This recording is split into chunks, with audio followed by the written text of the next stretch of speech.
Today we got the Wicked Fat Chance out, and you can see I chucked the stem bags on. I got the Sunday stem bag here, is larger and the inside comes in and out, which is pretty cool. And then got the cheesy stem bag, which is probably more of a normal size, just for my bottle. And the reason why I chucked them on is because when I have my skateboard strapped like that, it's hard to get stuff in and out, so I'm gonna give it a try today. Gonna chuck my bottle in the stem bag. I know that's illegal, but that's how we're going to roll today. And yeah, we're just at Melbourne City, just across from Fed Square. I actually just skated City Park and just had a little sesh there. Been waking up early and gone skating just to get my fix. I didn't film the park because we already seen it. I did get a couple of clips which I put at the end of the video if you're here for that, but yeah, mostly a riding video today. Today we're going to ride in the city, ride through the city and go up to Carlton Fitzroy, basically up to Fairfield, and we're going to look at some bats. They're known as flying foxes here, the Australian breed, and there's an area where you can kind of check them out. It's completely free, it's a protected area, so yeah, it's pretty sick that you can just ride up there and check them out for free in Australia, and it's pretty close to the city as well, so yeah, if you're into bats, you're gonna enjoy this one. Just starting off now, and yeah, we're just gonna ride up Swanston Street, one of the busiest streets. It's about 15 degrees today. It's getting a lot warmer in Melbourne. I know a lot of people say when I complain about the cold, it's not actually that cold, but yeah, it's all relative. So yeah, it's getting a bit warmer now. I can skate with just a t-shirt on and sweat it up, so yeah, I think we're starting to pass the middle of winter here, which is pretty cool. So we're just passing Flinders Street Station on the left there and Fed Square's on the right. But yeah, it's a Monday today, so you can see a lot of people are out, a little bit more busier than usual, but past rush hour already. And we're going to ride down Swanston Street, which is probably one of the main streets of Melbourne. They used to let cars drive up and down here, but they ended up just getting rid of that. Only service vehicles are allowed now, so they made it very bike friendly and pedestrian friendly, so yeah, no one's getting hit by cars, or they take the congestion out, which is pretty good.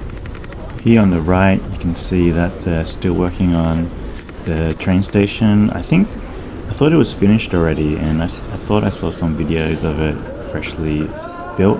It goes underground, but it looks like they still got construction going on. Watch out for this dude. But yeah, basically it's almost done. But yeah, it'll be interesting to see how much busier it gets once it's open. I assumed that it would be a lot busier, but who knows. Also on the right here, this is Melbourne Town Hall, and they have a lot of events going on there. I think I saw a band there one time, Iron and Wine, ages ago, and also they have the Melbourne Comedy Festival there. They usually have a few things going on, but yeah, it's pretty cool inside, pretty large. I think there's a theatre up the side as well. I can't remember if that's where I went.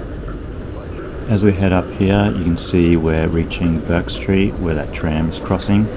So if you actually take a left here, there's Bourke Street Mall, which has a Myers or David Jones. If you don't know what that is, it's kind of like a large shopping chain like Macy's in the US. But yeah, basically a lot of bigger corporate stores here, like Nike, Uniqlo, basically stores that can afford to have a shop here. But on this section, this main street of Swanston Street, you'll see a lot of Asian restaurants. You can see we're crossing the Chinatown Street here on the right, just crossing it here. But yeah, a lot of Asian restaurants catering to just the people in the area. Probably a lot of international students, and I think a lot of stores now have a lot of like Asian influence, which is pretty cool. I think Melbourne is pretty multicultural, so it'd be weird if you didn't have different, cultures and different types of foods here. I know some people complain about it, but yeah, it's mostly just like old, closed-minded people. Here on the right is the State Library, and yeah, it's free to go in. I think it's free to rent books or whatever. I think most things are free in Australia. But yeah, it's actually quite nice in there. I should actually go in there one time and show you guys, but save that for another video. This is why you gotta stop for trams, because people pop in and out. Usually you can see the door pop out with a little stop sign, but you're probably not riding super fast with tons of people anyway. That weird looking building on the right is RMIT. There's a lot of different feedback to whether it looks good or not, but yeah, I guess that's up for you to decide for yourself. So yeah, you tend to get a lot of university students or people studying in this area just because this is where all the facilities are. But yeah, that's basically Swanston Street. I wanted to talk through it because I don't think I talked through it in the past. So yeah, we'll get to today's topic, and yeah, if you're new, basically I usually talk about something in the video, but yeah, whether it's in the middle, beginning or end, I don't really know myself, just whenever it fits. And just to title the video, I've got to title it something, so yeah, it's hard to describe the whole video with one line. If it isn't your first time, then yeah, you already know. The thing that comes up often is can a car be replaced by a bike? So you might bike a lot and wondering if you really need your car, or you don't drive that much but you have a car and you're wondering if you could just ride a bike all the time. What I'm going to do is just share some of my thoughts on it. I think a lot of people kind of say it and they're just like, yeah, just do it, but most people have a really particular circumstance that allows them to do that, but I don't think that really actually helps anyone. I think what I'm going to do is talk through all the different criteria to see if it is possible, and then yeah, just talking through it probably gives you a little bit more insight to know if it's suitable for you. Alright, so going to cover the basics first. First thing is, are you physically able to do it? And this is just the basics of all basics. You have to be able to ride a bike. So for example, if you are 125 or maybe you're 2 years old, there's just no way you could ride a bike every day. You probably can't even drive a car, but yeah, that's just a no-brainer. You might have some health issues or something that's stopping you from riding a bike. So basically the first criteria is you have to be able to ride. And then the second one is, I think it's really location. It's where you live and the type of terrain and weather you have. So if you live somewhere where it's super rocky or it's super cold and it snows all the time, and you can only get around by car, then obviously replacing a bike with your car could be super tough.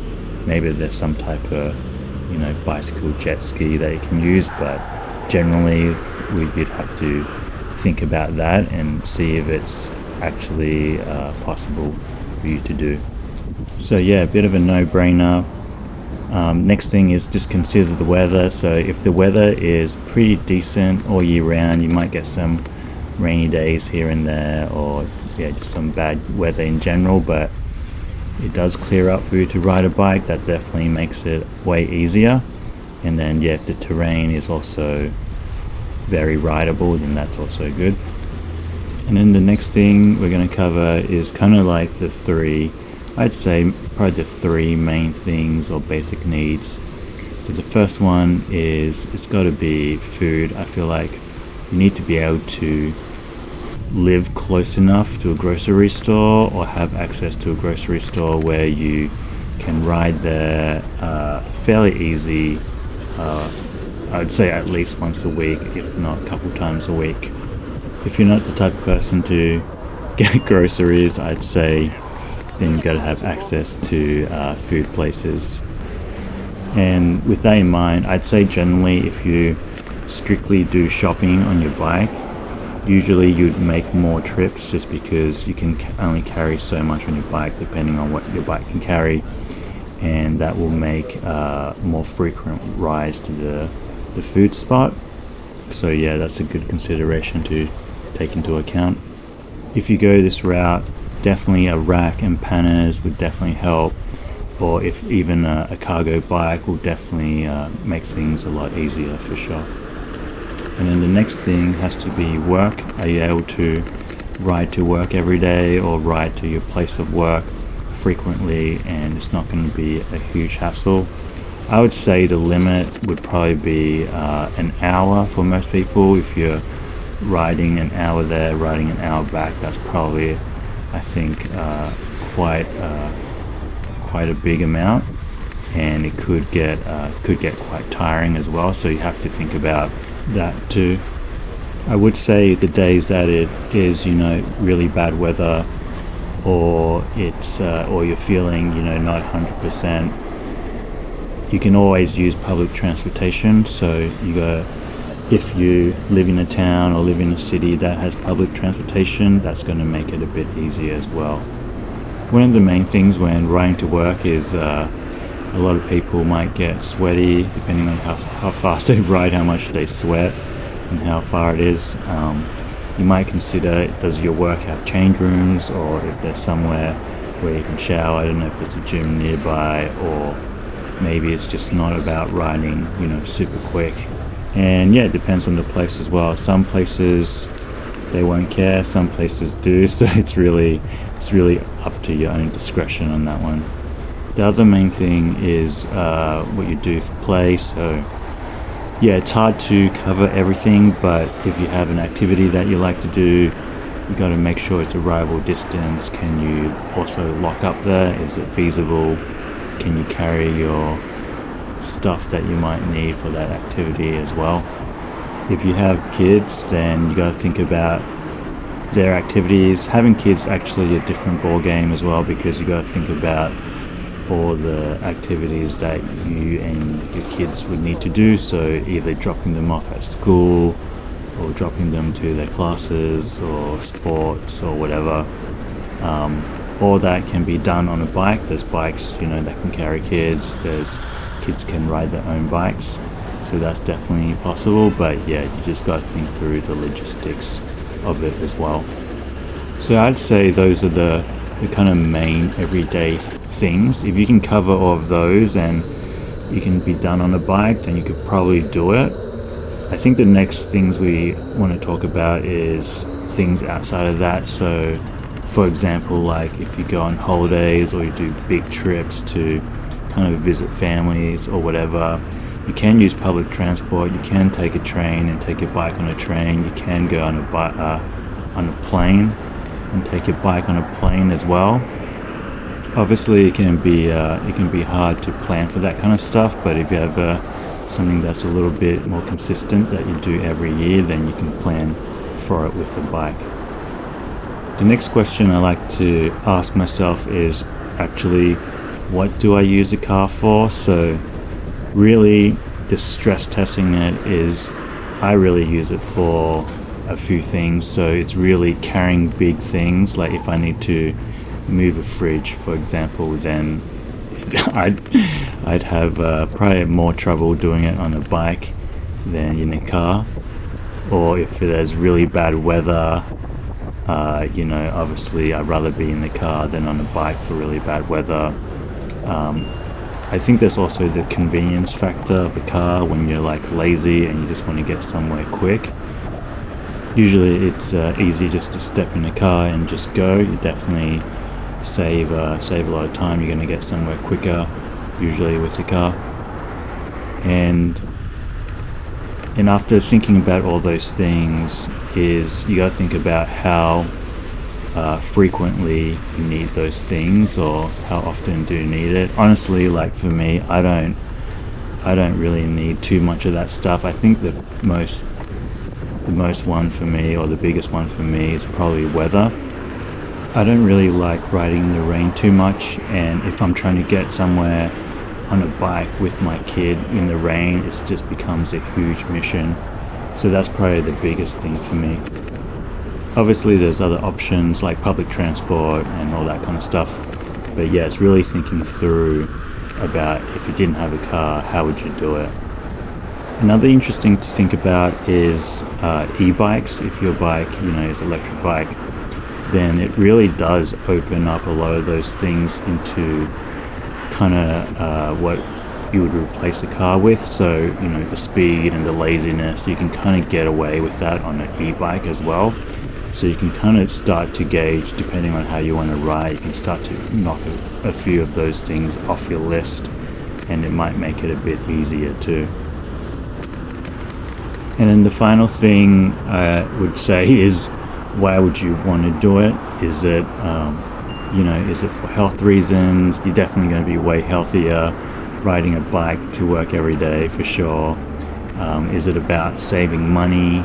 You're gonna, you know, if your car breaks down versus your bike breaks down, or, you know, just rego insurance, having a place to park your car, like there's no argument that a bike is always going to be cheaper. And then the last and final thing is the environment, you know, just your own impact on the environment. Do you care about it? Does it matter to you? You know, a bike definitely is going to have way less pollution than a car. But yeah, I'd say those are probably all the main things to think about. And it really, you know, at the end of the day, it really depends on you if you want to do it.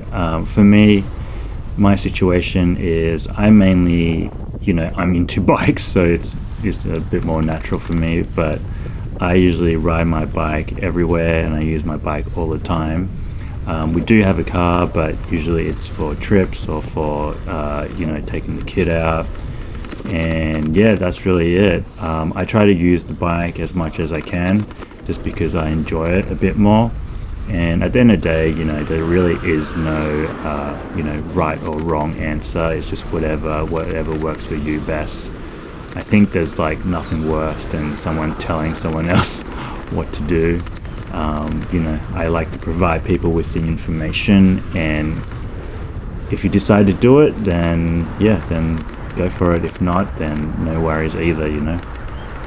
So yeah, if you have made the switch to being a full bike carless biker, or, you know, mostly a full bike rider, let me know down below and how you do it. I'd be interested to know. Or if there's something stopping you from doing it, I'd be interested to know that as well. Or if you have any tips. So yeah, just went through Carlton, Fitzroy, Collingwood, and then Clifton Hill is where we are at the moment. But we just went off the main streets and we're onto kind of like the nature path. There's a big nature area here next to the Yarra River. Pretty lucky actually. It's really close to the city as well. But as we cross this bridge here, it's going to be into Fairfield. I think I've shown this area before in one of my previous videos, or maybe not this exact area, but it's kind of near the boathouse, if you remember that video. It was way back. But yeah, this goes along the Yarra River, but it's on the other side of the river, and you can see there's all these dirt paths. It was a little shaky with the board, but I'll try to minimize the noise. But yeah, super nice path, super wide, or kind of, I guess you'd say gravel, or yeah, just non-pavement. But yeah, you can see there's a swimming hole there. People hang out there in summer. I see a lot of dogs swimming there. Sometimes I see people swimming there. But yeah, I don't know if the water is super clean or not, but yeah, when it gets hot, I think people just don't care. But yeah, you can always go for a swim there. And then just riding up the hill here, there's actually like a big field to my left. I'm just riding on the path on the right, but there's I think there's a cricket field, there's a football field. You'll be able to see it just through here. And then yeah, just people out walking their dogs, quite nice. And then there's a car park that I decide to go on. There's a paved road, so I can kind of cut through a little bit. And yeah, this the Bats area is quite interesting because I looked on it on Google Maps and it actually didn't pop up on Google Maps. So if you were like a tourist or something and you were looking for it, you might not be able to find it. But yeah, it's right next to this golf course right here on the right. The golf course obviously it's private, So yeah, if you want to play in there, you got to pay, obviously, because they maintain all the courses. But if you just go on the side up here, it's right near the highway, but if you just cross before here, before you hit the highway, it's just down this road. And yeah, I only recently discovered it, but it ended up being pretty cool, so I thought I'd show you guys. Just kind of, yeah, in my own backyard really. And then you ride all the way up this road, and then you just hang a right here. But yeah, it's just funny that it's not really, I guess, advertised, or there's no signs for it or anything. It's kind of, I would say it's a little bit more hidden, but yeah, basically you reach this gate, and it's right here. You can see they've put a sign up. It's a wildlife sanctuary, so you just basically got to be quiet and not disturb them. They won't, it says they won't attack you or anything, so you should be fine. And then make sure you always close the gate. So I just walk through the gate, close it up. It's just a little hook. If you if you grew up on a farm, you've definitely seen a lot of those before. But yeah, if you don't, you can just unhook it and hook it back on. And then yeah, basically it just rides down closer to the river again. It's a really kind of tight paths, and I didn't see any signs saying no bikes allowed, so I assume bikes are allowed. And yeah, it's quite a thin path, and you can just ride along it. Sometimes there's people, you got to move to one side, but usually there isn't. And yeah, it's quite a skinny path. It was pretty wet today. I think it ended up raining, so the ground was pretty wet. But I'm just riding my Maxxis DTHs, and they seem to do the job pretty well. Probably running a little bit lower PSI, so that helped as well. Actually, the last time I was walking here, we ended up seeing like a wild kangaroo. I'll chuck in the clip.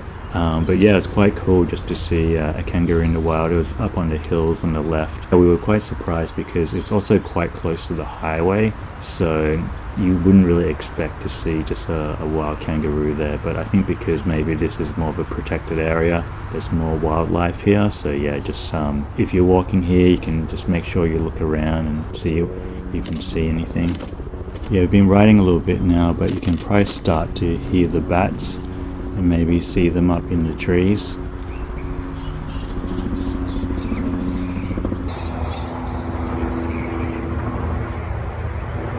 Yeah, there they are. It's there's a lot of them. But yeah, the sun just went away, so I'll try to ride somewhere where I can get a bit more light.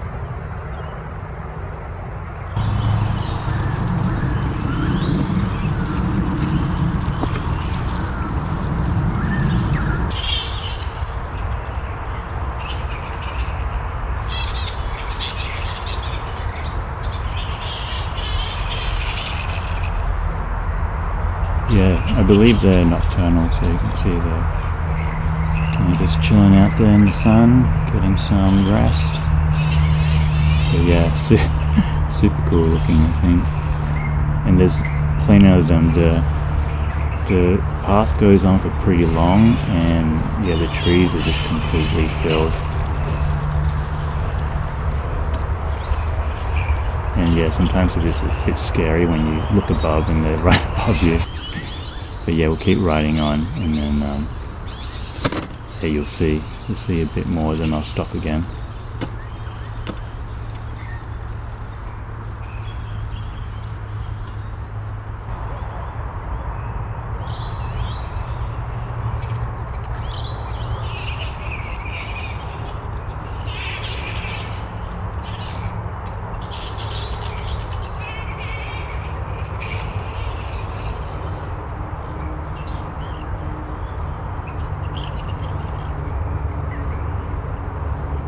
You can see a couple of fighting like that.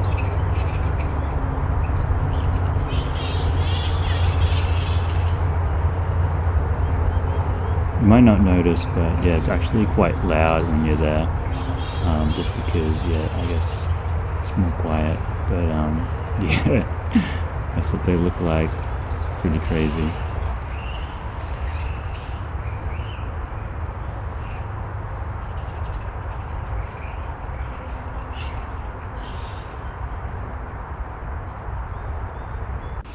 Yeah, so back on the path again, and the bats are super cool. It kind of, yeah, I don't know if you guys have seen that movie Birds, but yeah, you just kind of wonder, like, oh, what if like they all started attacking me at one time? That would be bad. But yeah, they're super friendly, and they won't do anything to you, so don't worry about it. This is just at the end of the path, just showing you just all the pillars and the graph up. Classic Melbourne. So yeah, this little nature reserve park area is pretty cool. This trail's pretty cool. It's probably, I say, a 20-minute or 30-minute walk along it, and then maybe a 10-minute, 15-minute ride just for that bat section. Definitely worth checking out if you come visit Melbourne. I definitely recommend it. And then here's just where it ends. So yeah, this is the gate. It was left open for some reason, so I just left it open. And basically up above is just the highway. You can see the bridge was the highway, but then you just go up this hill, and then we're up the highway here. And basically it takes you to where I first entered. If you follow this path and then just do a left over the bridge. I'll show you on top of the bridge at the end of the video. So yeah, I was able to check out a cafe today, just Lucy Grind, just here in Abbotsford, and it's just right in the corner. They were kind of like super packed out today. I think I went there during lunch, super busy, and then like a garbage truck came past, and it was just kind of, yeah, just super hectic. So I ended up getting a caramel slice because they had one, and I got a coffee, and then just going to a park nearby. So yeah, shout out to Mark Perez, thank you for your support. Mr. Steve ESQ, Street Shots 79, and Tony, thank you very much, I appreciate it. And yeah, here's the caramel slice, looking pretty sweet. You can see the base is a little different to the last one I had, but yeah, ended up being really good. I definitely rate it. This one was like a lot cleaner, like a lot more solid than the previous one, but yeah, I definitely rate it. And I thought this cup was kind of weird, kind of had weird illustrations on there. And here's the bridge, looking pretty sweet. There's Melbourne City, and yeah, here's the bike. Overall the bike's going sweet. Again, still no bottom cage. But yeah, I really like having the stem bags on there. The only reason why I don't run them is if I need to lock up my bike, is I don't want it to get stolen. But yeah, maybe I'll keep them on this bike and just keep an eye on it. But yeah, it's going really well. I really like the stem bags. Shout out Sunday and Cheesy for the stem bags again. And hope you liked the video. Let me know what you think, and I'll catch you in the next one. Peace.